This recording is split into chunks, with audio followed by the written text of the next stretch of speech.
¿Sabías que detectar a tiempo el virus del papiloma humano puede marcar una gran diferencia en tu salud? En el IPICIT nos importa tu bienestar. Por eso, este 3 de julio, durante nuestra segunda jornada de salud, tendrás acceso a pruebas moleculares de VPH a un precio especial. Regístrate escaneando el código QR y podrás participar en un sorteo de una prueba totalmente gratis. Y para que tomes decisiones informadas, el Dr. López Revilla, especialista en el tema, responderá a las preguntas más frecuentes sobre esta prueba y su importancia. Acompáñanos. Soy Rubén López Revilla y soy investigador de la División de Biología Molecular del IPICIT. Estudié medicina en la Facultad de Medicina de la Universidad Autónoma de San Luis Potosí y luego hice el doctorado en genética en el Centro de Investigación y de Estudios Avanzados de la Ciudad de México.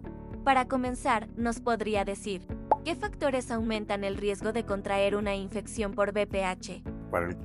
Desde mucho tiempo se sabe que el inicio de actividad es un factor de riesgo para el cervicuterino, porque es un riesgo para la infección. Tener parejas múltiples o una pareja que sea, esas son, digamos, las causas principales de cervicuterino. ¿Qué pruebas detectan oportunamente del cervicuterino?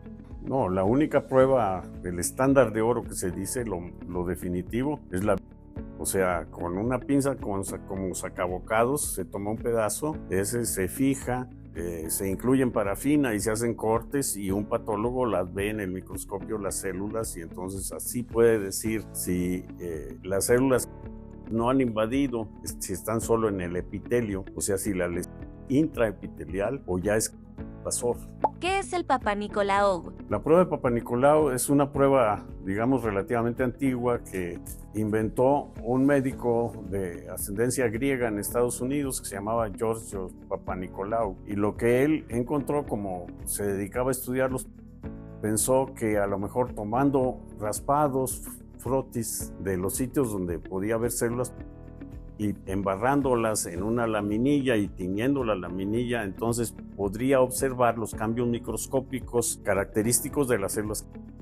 Hizo eso para diversos y la prueba se popularizó sobre todo para la detección oportuna del cervicuterino. Eso también le llaman citología exfoliativa, o sea, de las células que se descaman, se hace la observación microscópica y las células esas son teñidas con un sistema de colorantes que también inventó Papa Nicolau.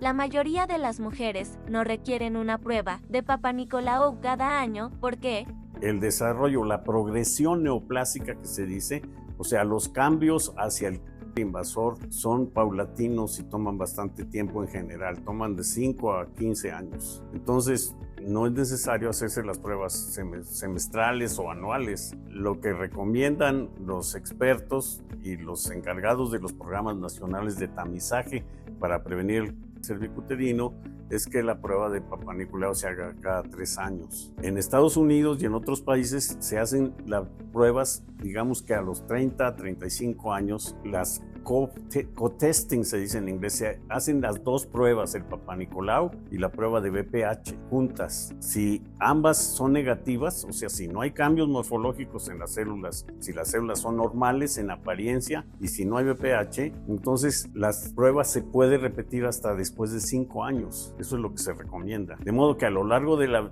vida sexualmente activa de una mujer se puede tener que hacer nada más unos 4 o 5 veces la prueba, las dos juntas. En algunos países la prueba de VPH es más sensible que la prueba de Papa Nicolau para detectar lesiones tempranas. Ahora se está usando como la única prueba primaria de tamizaje. El problema es que es más cara que el Papa Nicolau y entonces los sistemas de salud pública no la ofrecen como la del Papa Nicolau, ¿no? Porque es más barata la del Papa Nicolau. ¿Podría explicarnos qué es la prueba del virus del papiloma humano? Los virus del papiloma no se pueden propagar en cultivo. Entonces, como no se pueden propagar en cultivo, la única forma de detectarlos es viendo si tienen algunos de los componentes del virus en las muestras que se analizan. Y lo más fácil, lo más obvio y lo más sencillo actualmente es buscar el material genético del virus, que es ADN de cadena doble. La prueba estándar, el estándar de oro, se basa en la detección de una secuencia de 450 pares de bases del gen L1, del que codifica la proteína principal de las partículas virales. Las partículas virales tienen dos proteínas, la L1 y la L2. Y la L1 es además la proteína que se ha usado por métodos de ingeniería genética para hacer las vacunas específicas de tipo. O sea, por ejemplo, Gardasil está dirigida contra 16 y 18 de alto riesgo. Entonces, lo que se inyecta en la vacuna son pseudopartículas virales. Las cápsides, las que forman la cubierta de los virus, las proteínas estas se autoensamblan sin tener en el interior el material genético del virus, y entonces inducen inmunidad específica contra el tipo 16 o 18 de alto riesgo y contra el 6 y el 11 de bajo riesgo. Por cierto, 6 y 11 de bajo riesgo provocan el 95% de los condilomas, de las verrugas. De modo que la mayoría de las veces entonces también se pueden prevenir las verrugas con Gardasil, la vacuna esta que se aplica en México desde 2006 más o menos. ¿Qué prueba de virus del papiloma humano ofrece el IPICIT? Sí, la prueba que nosotros hacemos en el IPICIT es una prueba que se llama de PCR anidada del gen E6. El gen E6 es uno de los oncogenes, y para que se produzca se necesita que los oncogenes E6 y E7 estén presentes en el tejido que se analiza, de modo que es más seguro buscar el gen E6 o E7 o ambos que el gen L1, que codifica la proteína estructural de los viriones. Nosotros entonces además hacemos esta prueba que se llama anidada. Entonces es un procedimiento relativamente largo y complicado, ¿no? Porque tenemos que hacer primero la PCR del producto largo y después 4 cócteles diferentes con parejas de iniciadores de 19 tipos. Este método es muchísimo más sensible que los métodos que se hacen con PCR directa. Además, la mayoría de los métodos que se ofrecen no tipifican los virus. Pueden decir si hay o no hay infección, pero no cuál es el tipo, si es de alto riesgo o no, que es muy importante. Y nosotros sí podemos decir exactamente cuál es el tipo que está causando la infección. ¿Cómo se hace la prueba de BPH? Igual que cualquier exploración ginecológica, ¿no? O sea, la persona, la mujer, se pone en una mesa de exploración ginecológica y se introduce un espejo vaginal y se hace un raspado con un cepillo que se llama, un cepillo especial que se llama Cytobrush. Tiene que tomar la muestra de la superficie externa del cuello del útero.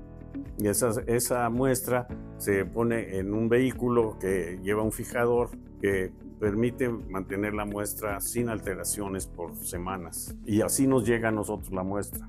¿Cuánto tiempo se tarda en tener resultados? Pues se tardan, en el curso de la misma semana podemos entregar los resultados, en unos 3 días. Pueden entregarse a correo electrónico o directamente. Generalmente se envían los resultados al médico que los solicita.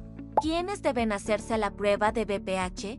Bueno, la prueba de BPH, si están de acuerdo en que es la prueba primaria de tamizaje, de filtrado, para ver si hay riesgo de que una mujer tenga infección y por lo tanto pueda desarrollar el bicuterino, tienen que hacérsela a todas las mujeres que tengan actividad sexual. Para eso son los programas nacionales de tamizaje, para que todas las mujeres que tengan actividad sexual vayan periódicamente a la clínica de colposcopía para que les hagan el examen ginecológico y el papanicolau, pero sería mejor la prueba de BPH.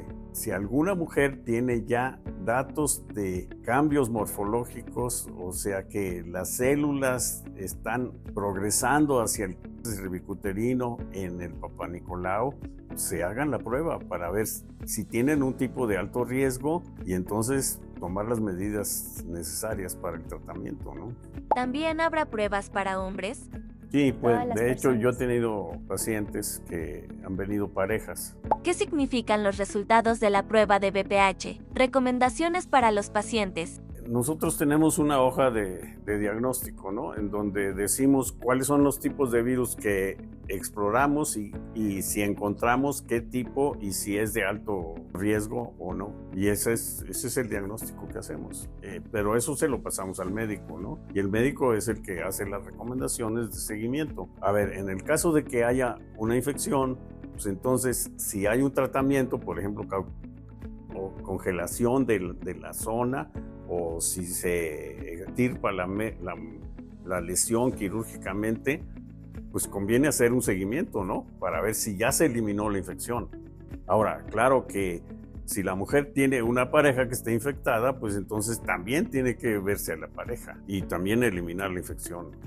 Invito a las mujeres que quieran prevenir el cervicuterino a través de la detección oportuna con la prueba molecular, la prueba de BPH, a que vengan al IPICIT. Aquí vamos a poder tomar las muestras y hacer el análisis para dar el diagnóstico de la infección y del tipo de virus que la está causando. Además, para que los médicos puedan entonces tomar las medidas necesarias para evitar que la infección progrese y pues nos salvemos de esta terrible enfermedad.